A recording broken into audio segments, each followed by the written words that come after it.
गोटे जंगल कालू काऊ ता परिवार सहित रहुथिला। गोटे दिनर कथा। कालू काऊर स्त्री रूबी काऊ कालू काऊ को कहिला, अरे कालू कालू मो कथा जल्दी सुन, बहुत बड़ अनर्थ हो जाइछि। अरे रूबी कौन है तमें एते चिंतारे कौन पाई अछ? आम पुओ राजू बाहर खेलुला, हठात सेटाकू बंटी चिल आसिकी आम पुओ को नहीं गला। जना नहीं से दुष्ट चिल आम पुओर कौन करिब।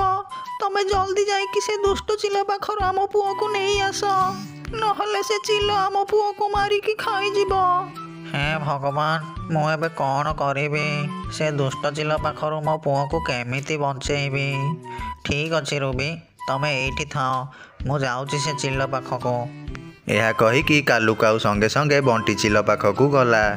अरे चिल भाई रही जाओ, मो पुओ को मारनी, ये मोर गोटे बोली पुओ। अरे कालू मो ना बंटी चिल, मु मो शिकार को एते सहजरे छाड़ेनी। तू एठारू चली जा, नहले तो पुओ राजू सहित मु तते भी मारिकी खाई जीवी। अरे बंटी भाई मु तुमको दुईटी स्वादिष्ट चिड़िया छुआ आणिकी देदेवी, तमे ताकू खाईदब।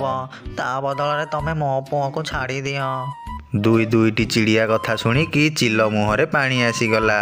आउ से कालू काऊ को कहिला, ठीक अच्छी कालू तू जल्दी जा, आउ जाइकी दीटा चिड़िया छुआ नहीं कि आसे, तापरे जाइकी मु तो पुओ को छाड़ीबी। तापरे कालू काऊ दुईटी चिड़िया छुआ खोजिबाकू बाहरी गला। मु से चिल को कही तो देली कि दुईटी चिड़िया छुआ आणिकी देवी, हेले मु दीटा छुआ कौठू पाइबी? सेतेबेले कालू काऊर नजर सामने थिबा टुनी चढ़ेईर दुईटी छुआंग उपरे पड़िला।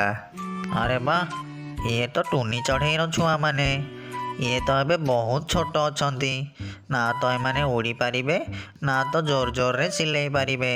आउ सबुठु भल कथा है टुनी चढ़ेई एबे एठारे नाही, केही भी जानी पारिबेनी। मु जल्दी जाउची ए दी जण छुआ को नहीं कि चिल को देदेवी। तापरे कालू काऊ टुनी चढ़ेईर दुईटी छुआंकू ता कांधरे बसेईकी चिल पाखकू नहीं गला। एही सबु दृश्य को पाखरे थिबा एक गछरे बसिकी सुआ देखुथिला। से कहिला, अरे ये कालू काऊ टुनी चढ़ेईर दुईटी छुआंकू नहीं कि कुआडे जाउची? टुनी चढ़ेई तो ये किछि समय पूर्वर खाद्य संग्रह करबा पई जाइछि, निश्चय किछि गड़बड़ अछि। मु जाउची ए कथा को टुनी को कहिदेवी। यह कहीकि सुआ टुनी चढ़ेई पाखकू गला। अरे टुनी टुनी मो कथा शुण, से कालू काऊ तम दुईटी छुआ को नेकी कुआडे गोटे पळाइला। मते लागुची से तम छुआ को नेकी से चिल पाखकू जाइथिबो। हे भगवान मु ए कालू काऊर कोन बिगाड़ी छि के जानी, से सब बेले मो पछरे पड़िछि। एबे मु कोन करिवि?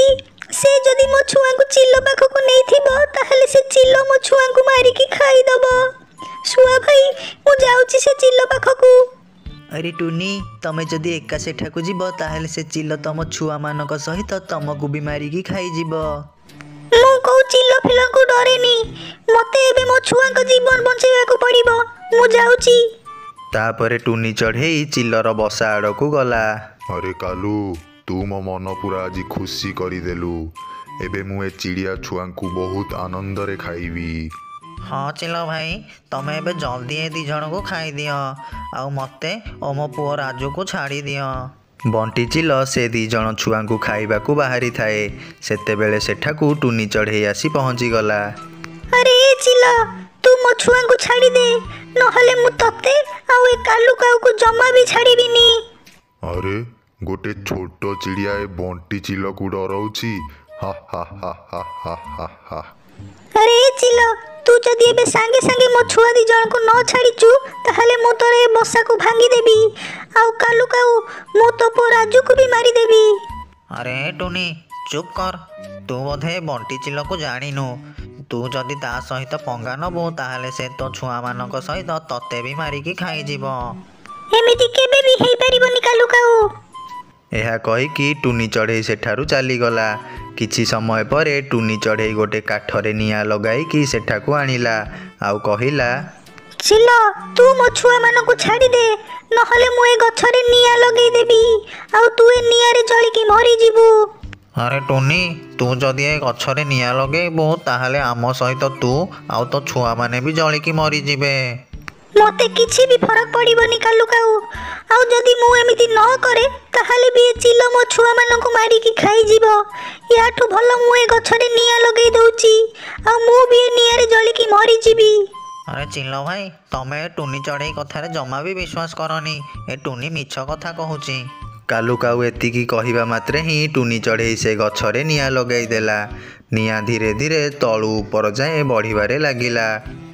ଚିଲକୁ ନିଆଁ ଦେଖିଲେ ବହୁ ଡର ଲାଗେ, ସେଥିପାଇଁ ସେ ସାଙ୍ଗେ ସାଙ୍ଗେ ସେଠାରୁ ଉଡ଼ିକି ଚାଲିଗଲା। ଆଉ କାଲୁ କାଉ ବି ଡରିକି ସେଠାରେ ତା ପୁଅକୁ ଛାଡ଼ି ଦେଇକି ଚାଲିଗଲା। ଆରେ ଏ ନିଆଁ ତ ଧୀରେ ଧୀରେ ବଢିବାରେ ଲାଗିଛି।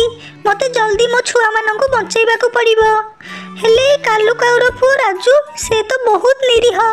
ମୁଁ ଏ ନିରୀହ ଛୁଆକୁ ଛାଡ଼ିକି ଏଠାରେ ଯାଇପାରିବିନି। ମତେ 3 ଜଣଙ୍କ ଜୀବନ ବଞ୍ଚେଇବାକୁ ପଡିବ। ହେଲେ ଏକା ସାଙ୍ଗରେ 3 ଜଣଙ୍କୁ ମୁଁ କେମିତି ନେବି? ଟୁନି ଚଢ଼େଇ କିଛି ଉପାୟ ଭାବୁଥିଲା। ସେତେବେଳେ ସେ ଦେଖିଲା ତା ସାମ୍ନାରେ ଏକ ବାଲ୍ଟି ପଡ଼ିଛି। ଟୁନି ଚଢ଼େଇ ସାଙ୍ଗେ ସାଙ୍ଗେ ସେ ବାଲ୍ଟି ପାଖକୁ ଗଲା ଓ ସେ ବାଲ୍ଟିକୁ ଆଣିକି 3 ଜଣ ଛୁଆଙ୍କୁ ସେଥିରେ ପୁରାଇକି ସେଥିରେ ନେଇଗଲା। ଯାହା ହଉ 3 ଜଣ ଛୁଆଙ୍କ ଜୀବନ ବଞ୍ଚିଗଲା, ନହେଲେ ଚିଲ ତ ମୋ 2 ଜଣ ଛୁଆଙ୍କୁ ମାରିକି ଖାଇ ଦେଇଥାନ୍ତା। ଟୁନି, ଏବେଠୁ ତମେ ଯେତେବେଳେ ବି ଖାଦ୍ୟ ସଂଗ୍ରହ କରିବା ପାଇଁ ଯିବ ମୋତେ ଜଣେଇ ଦେଇଯିବ। ମୁଁ ତମ ଛୁଆ 2 ଜଣଙ୍କୁ ଜଗିଥିବି। ତାଙ୍କୁ ଏକେଲା ଛାଡ଼ିକି କେବେ ବି ଯିବନି। ଶୁଆ ଭାଇ, ତମକୁ ବହୁତ ବହୁତ ଧନ୍ୟବାଦ। ଠିକ୍ ଅଛି, ମୁଁ ଏବେ ରାଜୁକୁ ନେଇକି କାଲୁ କାଉ ପାଖକୁ ଯାଉଛି। ବିଚାରୀ ରୁବି କାଉ ବହୁତ କାନ୍ଦୁଥିବ। ଟୁନି, ତମକୁ ମାନିବାକୁ ପଡ଼ିବ। କାଲୁ କାଉ ତ ତମ 2 ଜଣ ଛୁଆଙ୍କୁ ମରଣ ମୁହଁକୁ ଠେଲି ଦେଇଥିଲା, ତଥାପି ତମେ ତା ପୁଅ ରାଜୁର ଜୀବନ ବଞ୍ଚାଇଲ। ମୁଁ ସେ କାଲୁ କାଉ ଭଳି ନିଷ୍ଠୁର ନୁହଁ ଯେ ସେ ଜଳନ୍ତା ନିଆଁରେ ନିରୀହ ଛୁଆଟାକୁ ଛାଡ଼ି ଦେଇଥାନ୍ତି। ସେପଟେ ଯେତେବେଳେ କାଲୁ କାଉ ତା ବସାକୁ ଫେରିଲା, ତାର ମନେ ପଡ଼ିଲା ସେ ତା ପୁଅ ରାଜୁକୁ ସେଇ ଜଳନ୍ତା ନିଆଁରେ ଛାଡ଼ିକି ପଳେଇ ଆସିଛି। ଆରେ କାଲୁ, ତମେ ତ ଆମ ପୁଅ ରାଜୁକୁ ଆଣିବାକୁ ଯାଇଥିଲ ନା? ଆମ ପୁଅ କୁଆଡ଼େ ଗଲା? ତାପରେ କାଲୁ କାଉ ରୁବିକୁ ସବୁ କଥା କହିଲା କି ସେ ରାଜୁକୁ ସେ ନିଆଁରୁ ଆଣିବାକୁ ଭୁଲି ଯାଇଛି। ଆରେ କାଲୁ, ତମେ କ'ଣ କରିଦେଲ? ତମେ ଆମ ପୁଅକୁ କେମିତି ସେ ନିଆଁରେ ଛାଡ଼ିକି ଆସିପାରିଲ? ରୁବି, ମୁଁ ବହୁତ ଡରି ଯାଇଥିଲି, ସେଥିପାଇଁ ମୁଁ ରାଜୁକୁ ଆଣିବାକୁ ଭୁଲିଗଲି। ହେ ଭଗବାନ, ମୋ ପୁଅ ଏବେ ସେ ନିଆଁରେ ଜଳିକି ମରିଯିବଣି। ବହୁତ ହେଇଗଲା।